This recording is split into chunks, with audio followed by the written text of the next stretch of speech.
ese. Sin embargo, pues procuraremos verlo puntualmente en el tiempo que siempre hemos utilizado. Y si es menos, pues que sea menos. 21. Y después de anunciar el Evangelio a aquella ciudad y de hacer muchos discípulos, fíjense lo que sucede. Esto me parece absolutamente asombroso. Vean lo que sucede. Y después de anunciar el Evangelio a aquella ciudad y de hacer muchos discípulos, volvieron. Y yo, veo aquí, en este mapa, no sé si lo tengan, creo que no. Este es el de la conclusión. El primer viaje inició en Antioquía, llegaron a Salamina y luego atravesaron toda isla de Chipre y llegaron a Pafos. De Pafos se fueron en un barco a Perge, y de Perge se fueron a Antioquía, luego a Iconio, a Listra, que está aquí es donde fue apedreado, y luego se fue a Derbe, a donde estuvieron muy tranquilos. Y vean, Tarso es la ciudad natal de Pablo, y yo me pongo en el papel de Pablo, estando en Derbe. No, pues yo me iría a Ostoitlán. Me iría a ver a mis papás, me iría a ver a mi familia, estaría descansando tranquilo, respiraría nuevos enfoques, nuevas formas, me llenaría de energía. Después de haber sido apedreado, yo me hubiera ido a Tarso. Pero vean el compromiso de esta persona. Él está pensando en nombrar ancianos, en nombrar discípulos, en fortalecer la gente, en confirmar las pequeñas incipientes células que fue formando en cada pueblo. Entonces, eso dice el versículo 21, y esa crisis me produce a mí: ¿por qué no se fue a Tarso? Si ya estaba bien cerquita. Dice: y después de anunciar el Evangelio a aquella ciudad y de hacer muchos discípulos, volvieron a Listra, estaban en Derbe, regresaron a Listra, volvieron a Iconio y volvieron a Antioquía, a Listra donde había sido apedreado, en Iconio a donde había sido despreciado, Antioquía a donde fue expulsado. No lo recibieron ahí. Entonces, de todas maneras fue. ¿Y para qué fue? Dice 22, confirmando los ánimos de los discípulos, exhortándoles a que permaneciesen en la fe y diciéndoles con lo que empezamos hoy, hermanos, antes, es parte de lo que deben de saber. Dice: y diciéndoles, es necesario que a través de muchas tribulaciones entremos en el reino de Dios. ¿Cuál es la diferencia entre las tribulaciones que vive uno en el mundo y las tribulaciones que uno vive siendo cristiano? La diferencia es que allá sufres sin un propósito. Y siendo cristiano sufres con un propósito y con tu Dios. Con la fe de que todo lo que pasa es para bien. Entonces, de todas maneras, hay que decir, es necesario que a través de muchas tribulaciones entremos en el reino de Dios. Y vean, y constituyeron a ancianos en cada iglesia. ¿Qué significa ancianos? Líderes que de alguna manera llevaran, pues, el estudio. Yo no sé cómo le hacían, ahí no dice. Si tenían alguna Biblia, no dice que en Derbe y en Listra hubiera sinagogas. En Antioquía y en Iconio sí había sinagogas, en las sinagogas sí había Biblias, pero en los otros lugares no sé cómo le habrían hecho para conseguir algo que los nucleara, que les permitiera acercarse a la palabra, que es el alimento necesario. Y deben de saber que esa preocupación de Pablo es legítima, porque es difícil ser cristiano, especialmente en el contexto en el que están ahí diciéndoles: no son salvos nada más porque hayan creído en Cristo. Necesitan circuncidarse. Necesitan ofrecer sacrificios de bueyes, de de ovejas o de aves, porque sin sacrificios tampoco están limpios. Entonces los judaizantes confundían a cualquier nuevo cristiano. Y el judaísmo tenía miles de años. El cristianismo hasta aquí, no lleva ni 30 años de vida. Hasta aquí. Y bueno, entonces era necesario regresar a esos lugares. Dice, constituyendo ancianos en cada iglesia y habiendo orado con ayunos. Vean el compromiso de este chico. Habiendo orado con ayunos, los encomendaron al Señor en quien habían creído. Pasando luego por Pisidia, vinieron a Panfilia, y habiendo predicado la palabra en Perge, yo cuando revisé la primera que iban de aquí, cuando iban, digamos, de ida, pasaron a Perge, y no dice nada que hayan predicado en Perge, sino que se fueron a Antioquía, y ahí sí estuvieron mucho tiempo. Y este viaje está durando 3 años, les digo. Por ejemplo, aquí en Derbe no dice exactamente cuánto tiempo, pero sí duró algo. Pero aquí en Perge no habían predicado. Hasta ahora de regreso, aquí sí, vean. Pasando luego por Pisidia, vinieron a Panfilia, 25, y habiendo predicado la palabra en Perge, descendieron a Talia. Aquí está, puerto.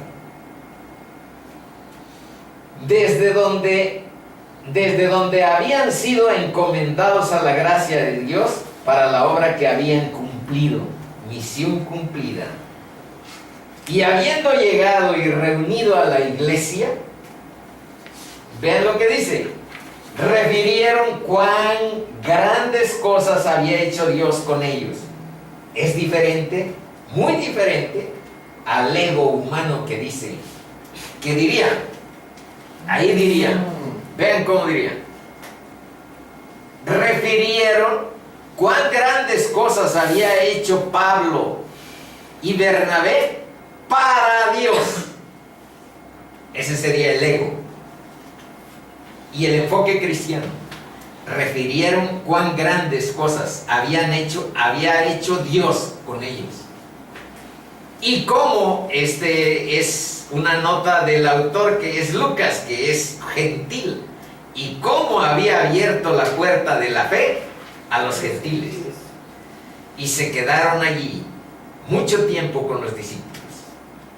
Bueno, vamos a ver unos cuantos versos que por ahí todavía nos hace falta considerar. Dice, y Jesús se acercó y les habló diciendo, toda potestad me es dada en el cielo y en la tierra.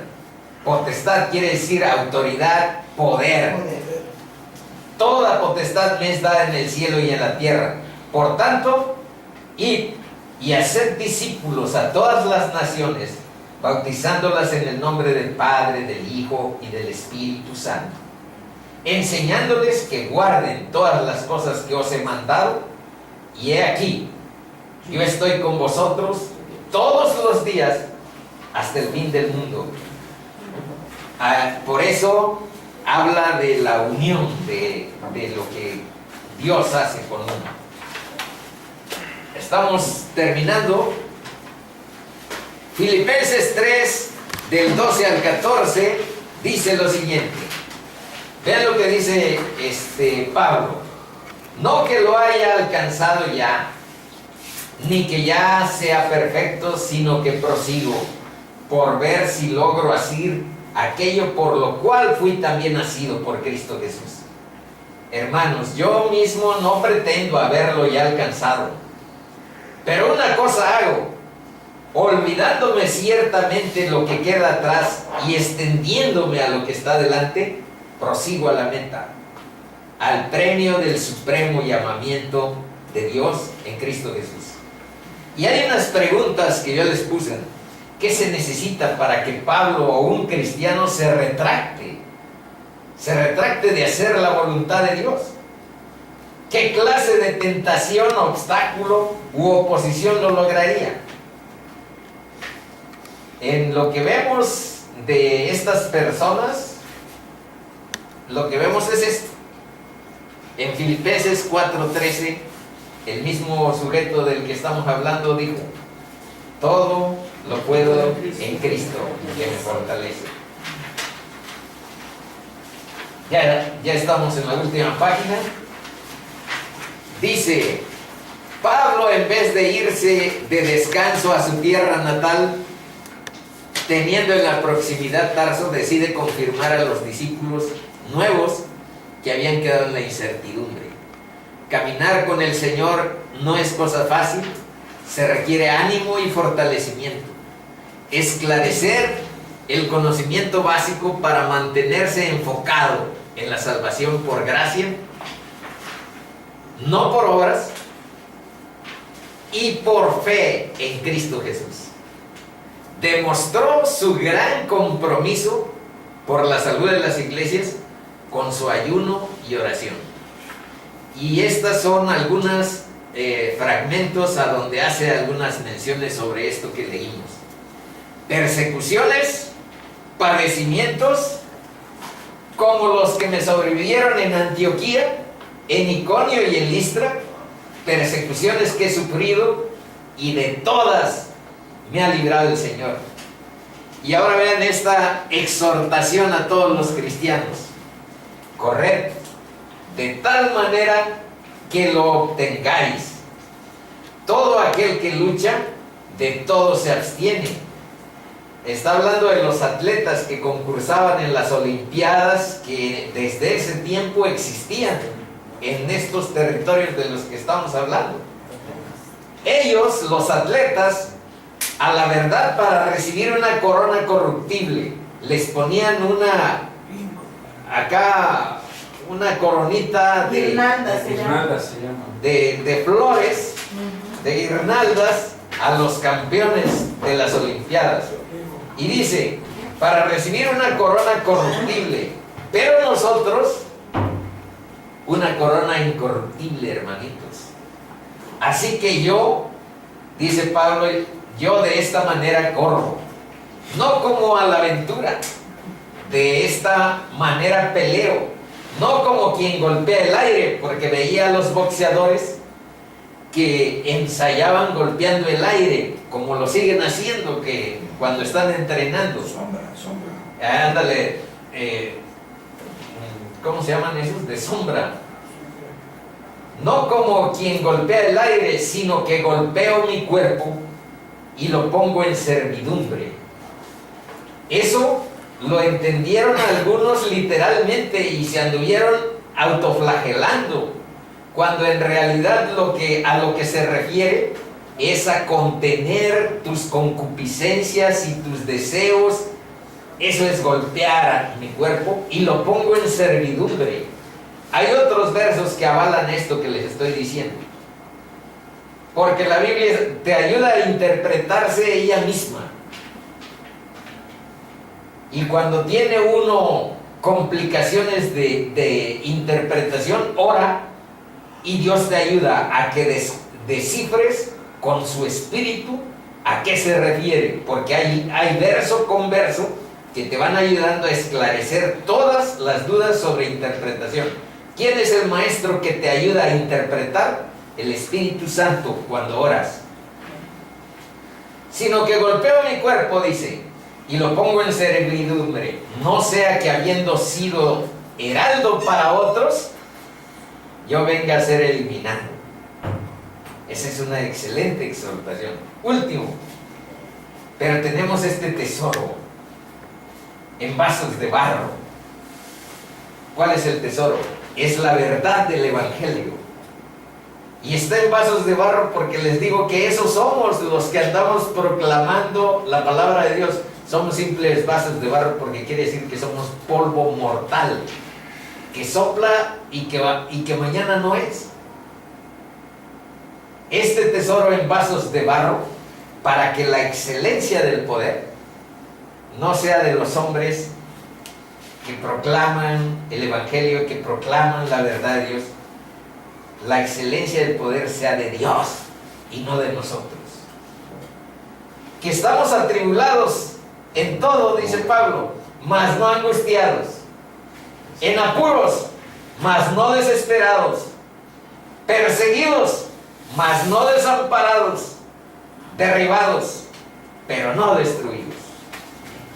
Bueno, les pido medio minuto que nos pongamos de pie, hermanitos.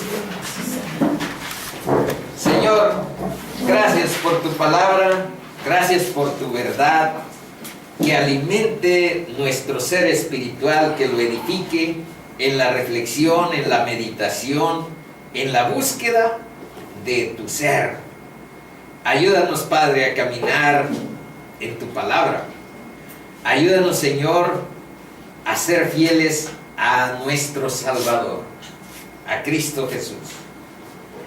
Y no ver con orgullo, con vanidad, nuestra relación contigo, sino con humildad y sencillez, en verdad y en espíritu adorarte, Señor.